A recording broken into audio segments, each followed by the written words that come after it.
What's up, everybody? TonyPizzaGuy here, back with my SmackDown vs. Raw universe, and we're looking at the people in the Money in the Bank match. We're doing a battle royal. We have Jomo, The Miz, Ziggler, Evan Bourne, RVD, and Kofi Kingston. They are the men, like I said, that are in the Money in the Bank ladder match at WrestleMania, which I think is next Sunday?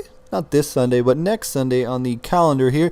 So we're going to do an over-the-top battle royal to get this started, because we know that we have to get prepped for Money in the Bank, and this is the best way to do it. Have all of them fight in this six-man battle royal. Winner will be the one that wins Money in the Bank?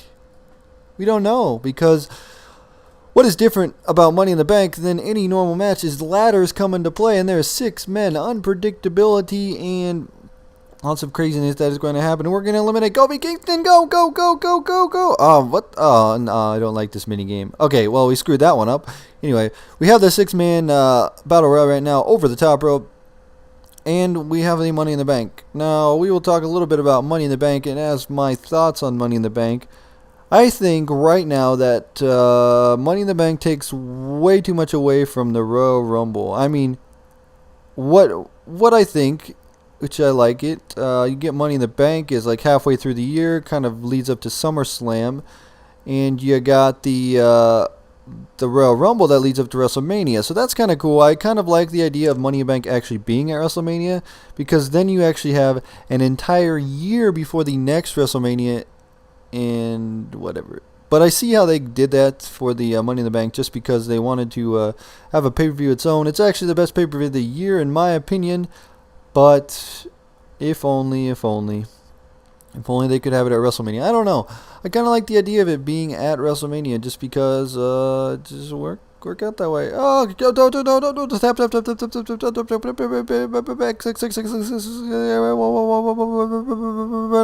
No. Are you kidding me? Oh my God. Okay, so Evan Bourne's eliminated. But like I said, the Money in the Bank is a lot different than the battle royal as such. You have ladders, you have unpredictability, and ladder matches I think I can handle that one. I think we'll be okay. But as I was saying, the Money in the Bank should still be at WrestleMania, in my opinion. But as far as it being its own pay-per-view, oh, goodbye, Jomo. As far as it being its own pay-per-view, it's good. It was the best pay-per-view of the year. I'd have to say that CM Punk John Cena was awesome. The two Money in the Bank matches were good, and it was awesome. You know, the whole idea of having one Money in the Bank winner and then having him cash in whenever he wants on whatever brand he wants, which I think that's a great idea. But, you know, they have to split the brands up. They got to make two Money in the Bank, blah, blah, blah, blah, blah, blah, blah, blah, blah. I get it. I understand why you did it. I know. And goodbye, Kofi, Jamaican me. Liking you get eliminated, says Mike Adamle. Whatever happened to Mike Adamle? Guy is crazy. I haven't heard of him. You know what I heard the other day? I was listening to ESPN radio. No, I did not hear Mike Adamle on ESPN radio. But I was listening to ESPN radio the other day, and I actually heard Jonathan Coachman. I had totally forgot that he was on ESPN, and I heard his voice, and you know what? He sounds... I always liked Jonathan Coachman. I liked him as the Raw GM, and I also liked him as just a play-by-play commentator. I thought he was good.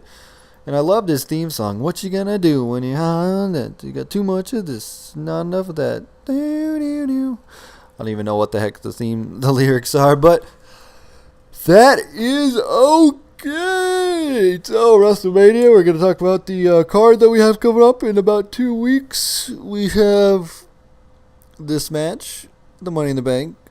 We have Alberto Del Rio versus CM Punk. We have Undertaker versus Christian. And we have Tyler Shanks versus Randall Keith Orton. And then the fate of this game, I really don't know, because coming up this Saturday is actually the WWE 12 roster reveal. It's actually coming up Saturday at 1 p.m. Eastern time or Pacific time. I can't remember, but it's 1 p.m. And after that roster reveal goes up, I will let you guys know the final roster. But I will just predict some of my roster picks for WWE 12. You know you got The Miz. You know you got Alberto Del Rio. You know you got John Cena. you know they're gonna have the Undertaker in there somehow. They're gonna have Triple H. You know they'll have Dolph Ziggler. They'll have Evan Bourne, I'm sure. Maybe Sin Cara. He's iffy. People say he's in it. People say he's not. I don't know. We know for a fact The Rock's in it, which I could care less about The Rock. Probably gonna have Big Show, Kane. I think I mentioned Undertaker. Zack Ryder, I think, is confirmed in the game. Apparently CM Punk is confirmed with his new music. Not sure, but we can predict that to be true. We do know Randy Orton, if I didn't mention him.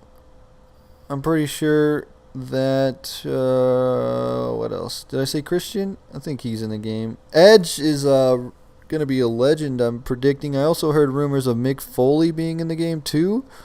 So there's some roster predictions. You could just sort of think of a updated roster. Maybe have Otunga, McGillicuddy. Maybe have Nexus. Mason Ryan. No, you never know. But I do think that, however, they will possibly have Nexus / NXT be one of the Road to WrestleMania storylines, or maybe just be its own mode.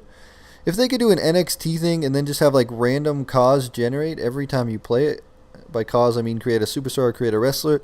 If they could do the NXT storyline, have the creator wrestlers just generate randomly, and then every time you play it, like a new NXT storyline, they have different matchups, sort of like a universe mode, but they just have different challenges every time, and it would go on. And once you do it, your guy is no longer a creator wrestler.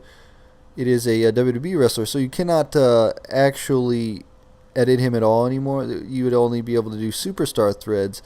Now, that would be something that would be amazing. If they could pull that off, it would be great. I mean, people love to edit guys after they're made, but how awesome would it be that you edit him, make him into a WWE superstar, goes through NXT, wins NXT, then you can no longer edit him except for superstar threads. He gets his own theme song. It would just be great. Now, probably far-fetched, probably not going to happen, and probably Corey Ledesma is going to tell us this is going to be the greatest wrestling game of all time, and it's not going to be.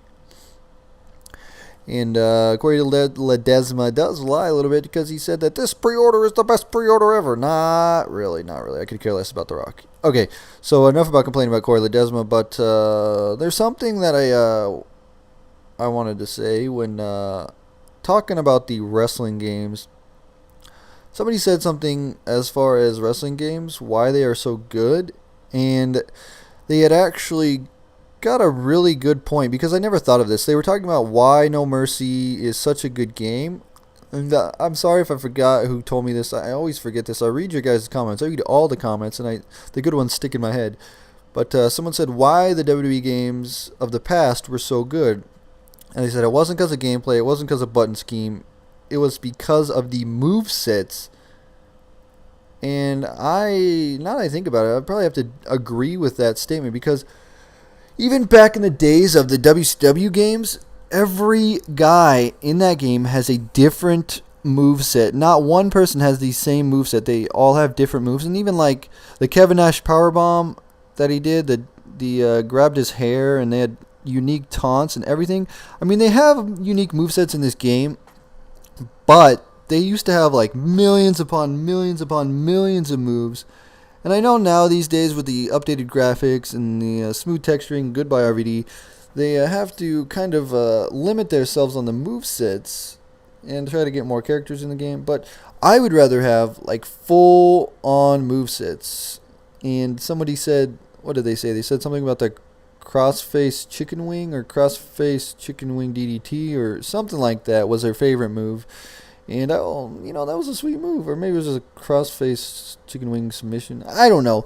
But, yeah, when you go back and you play those games, there was, like, so many moves in that game that you could add to your guy. I know there's a lot now, but they kind of limit it because there's, like, with the fighting stick now, but they're changing that. But they had a lot of unique moves, like moves you wouldn't even ever be able to pull off ever. And I know they try to go realism, but we kind of like the fun. We want the stuff that's outlandish, the stuff that's over the top and craziness, just for the heck of it. And we enjoy this stuff. We just have to don't make it such of a simulation. We kind of want some unrealistic in there, because these wrestling games are just supposed to be fun. And just to let you know, wrestling is not real. Okay, it hurts. Guys get moves done to them, but it's all planned out. So make some good moves in the game. Just I love the one I used to do was the power bomb to X Factor that X-Pac used to do. He never did the power bomb to X Factor, but it was just like a power bomb to X Factor. I would always put that as my move, or the diamond dust. I always remember that move too. And I learned a lot of moves, names of the moves, just from playing No Mercy and Revenge and WrestleMania 2000. Yeah, good games, just pure fun, lots of movesets, and I think that's what we need to do. We need to bring back the lots of movesets, even if it's unrealistic looking. That's what makes the game good. Is just the pure ability to have fun with the game, to go anywhere backstage, to do whatever you want, and just have a good time with the game. That's what wrestling games are supposed to be. Not take them too serious, but have them look good at the same time. When you go for an all-out simulation in wrestling, it can get kind of boring. You guys get tired, yada, yada, yada. We got to get rid of spamming the moves, but we need to get rid of spamming the moves, but just keep it fun. That's what it's all about. Fun. And Dolph Ziggler eliminates The Miz. Looks like Dolph Ziggler's going on to Money in the Bank. Is he going to win Money in the Bank? We don't know, but we'll see. Next Sunday, Money in the Bank. Anyway, hope you enjoyed my commentary. If you do, hit that like button. It encouraged me to make more of these. Anyway, Tony Pizza Guy, frag out.